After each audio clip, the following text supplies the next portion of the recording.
केंद्र की मोदी सरकार के तीसरे कार्यकाल का पहला आम बजट 23 जुलाई को पेश किया जाएगा। वित्त मंत्री निर्मला सीतारमण इस बजट को पेश करेंगी।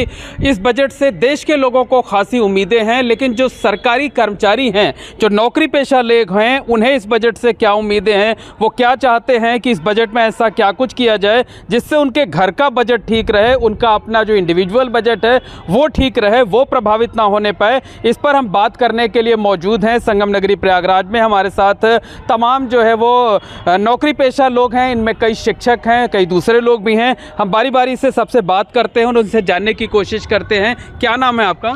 सुरेश यादव। सुरेश जी, ये बताइए कि बजट से क्या उम्मीद है आपको? देखिए, उम्मीद क्या, आकांक्षा हम लोग चाहते हैं कि ये जो महंगाई का दौर चल रहा है, जो बेरोज़गारी का दौर चल रहा है, बेरोज़गारों के लिए, किसानों के लिए, और जो ये महंगाई का आलम है, इसको दूर करने के लिए इस बजट में खासी व्यवस्था की जानी चाहिए, जिससे आम आदमी परेशान है, बेरोज़गारी से भी परेशान है, महंगाई से भी परेशान है। तो हम लोग चाहते हैं कि इन सब सारी चीज़ों पे एक अच्छा खासा बजट सरकार के द्वारा दिया जाए, जिससे हम लोगों को सहूलियत प्राप्त हो। मतलब बहुत अच्छी बात आपने कही, क्योंकि सबके हित की बात आपने कही। लेकिन बताइए कि कर्मचारियों को क्या कुछ चाहिए इस बजट से?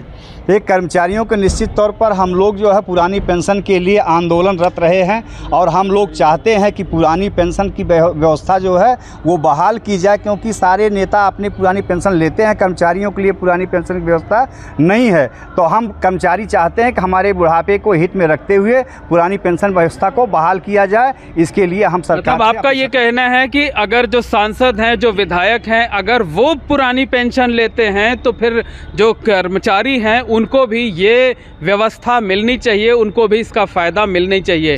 आपका क्या नाम है? जी, मैं अशोक पटेल। अशोक जी, ये जानना चाहेंगे कि बजट से क्या उम्मीद है आपको? बजट से सर उम्मीद ये है कि मुझे चाहिए कि 5 से 10 लाख आयकर मुक्त होनी चाहिए, और ख़ास तौर से IIT और MBBS बच्चों को फ्री ऑफ कॉस्ट होना चाहिए, क्योंकि इसमें बहुत से गरीब के बच्चे हैं जो ये क्रैक तो कर लेते हैं लेकिन एडमिशन नहीं करा पाते इतनी महंगाई में। चूँकि आम आदमी तो बिल्कुल निराधार, ख़ास तौर से डीजल पर जो टैक्स बढ़ा करके इतना मार दिया जा रहा, सारी महंगाई डीजल से है। डीजल को 40 रुपया लीटर ला दिया जाए तो महंगाई अपने आप धड़ाम आ जाएगी, लेकिन पता नहीं मानिए। मतलब आप ये चाहते हैं कि जो पेट्रोल डीजल है उसको भी GST के दायरे में लाया जाए, ताकि उनके एक दाम कम हो।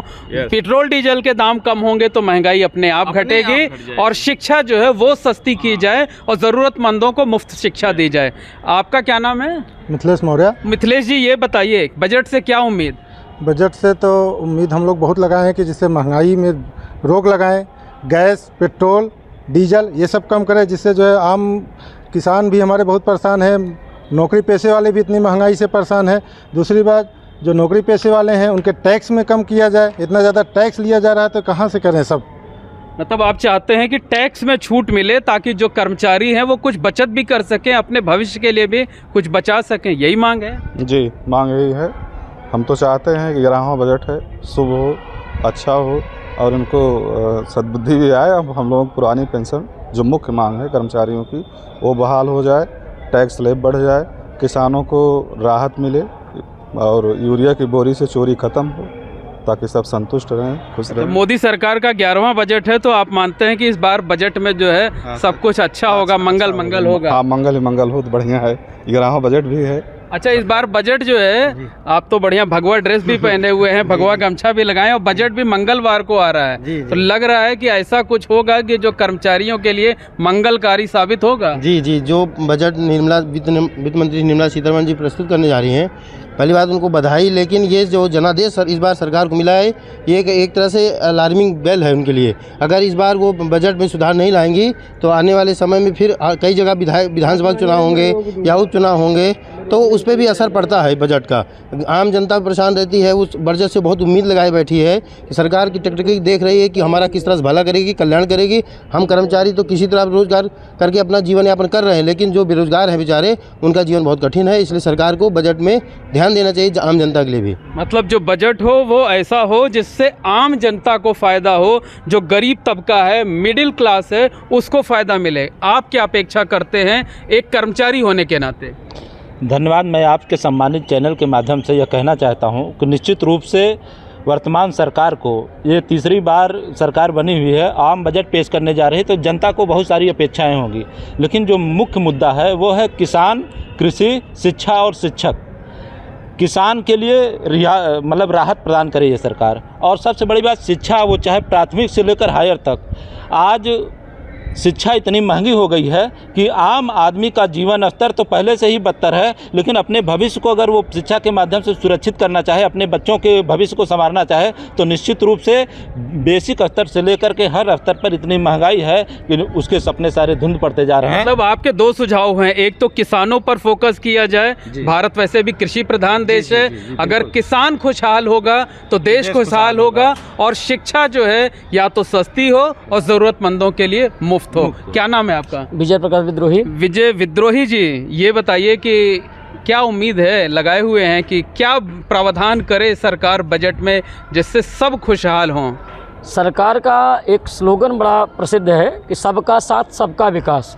तो सरकार से उम्मीद यही है इस बजट के माध्यम से कि बजट ऐसा लाएं कि लोक मंगलकारी हो। उनका जो नारा है सबका साथ सबका विकास, वो धरातल पर दिखाई देना चाहिए। हमारा चाहे ग्रामीण परिवेश में रहने वाला व्यक्ति हो, चाहे शहरी क्षेत्रों में रहने वाला व्यक्ति हो, आज महंगाई की मार से जनता त्राही त्राही कर रही है। लोगों को खाने के लिए दो निवाले नसीब होना मुश्किल हो गया है। पढ़ाने और नौकरी तो बड़ी दूर की बात हो गई। चाहते क्या हैं? चाहते ये हैं कि सरकार ऐसा कुछ प्राविधान करे, लोगों को रोजगार मिले, खाने की, पहनने की, चिकित्सा की समुचित व्यवस्था हो और ये महंगाई कम हो। बिल्कुल, महंगाई पर फोकस किया जाए। आपका क्या नाम है? देवी प्रसाद यादव। देवी जी, ये बताइए क्या उम्मीद है, बजट में क्या कुछ होना चाहिए? आम जनमानस के लिए शिक्षा और स्वास्थ्य फ्री होना चाहिए, और हम कर्मचारी भाइयों के लिए टैक्स स्लैब में छूट देना चाहिए। जो स्पेशल डिडक्शन है उसमें छूट होनी चाहिए, और किसानों के मतलब जो खेती पे कार्य किया जा रहा है उसमें मतलब जो टैक्स, तमाम तरह के टैक्स, यूरिया पे, डीएपी पे, मतलब जो बुनियादी ज़रूरतें हैं वो सबके लिए सुलभ होनी चाहिए, इनकी ऐसी मांग है। आपका क्या नाम है? लक्ष्मी नारायण सिंह। लक्ष्मी जी, आप शिक्षा विभाग में हैं? जी जी जी। ये बताइए, जो बजट आ रहा है मोदी सरकार का 11वां बजट है, क्या उम्मीद करते हैं आपकी क्या कुछ हो जिससे जो कर्मचारी हैं वो इस बार खुश हों? जी, आपके चैनल के माध्यम से मैं ये अपील करना चाहूँगा कि देखिए, ये हमारे देश की जो सरकार है, जनता की सरकार जनता के द्वारा चुनी जाती है और जनता के लिए ही होती है। इसलिए कोई भी व्यवस्था हो, सरकार किसी की भी हो, उसे कुल मिलाकर के जनता के हित के लिए ही सारे कार्य करने चाहिए, करना चाहिए। आप क्या उम्मीद रखते हैं, क्या कुछ सुझाव आपके हैं? हम चाहेंगे, मेरा सुझाव ये है कि मेरा व्यक्तिगत मानना है कि सरकार इस समय जो महंगाई बेतहाशा अपने चरम पर है, शिक्षा को लेकर के भी, शिक्षकों को भी, कर्मचारियों को लेकर के भी सरकार के जो नज़रिया है, विशेषकर उनका ओपीएस को लेकर के, उससे संबंधित काफ़ी शिक्षकों में, कर्मचारियों में रोष है। तो सरकार एक तो उधर दे।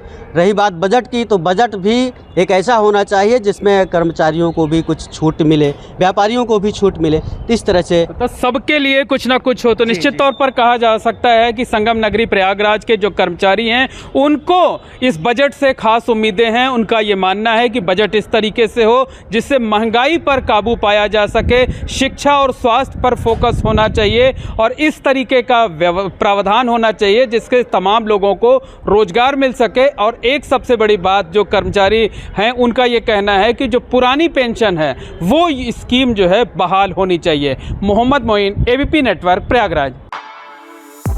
For exclusive and insightful videos, subscribe to our new channel ABP Live Premium.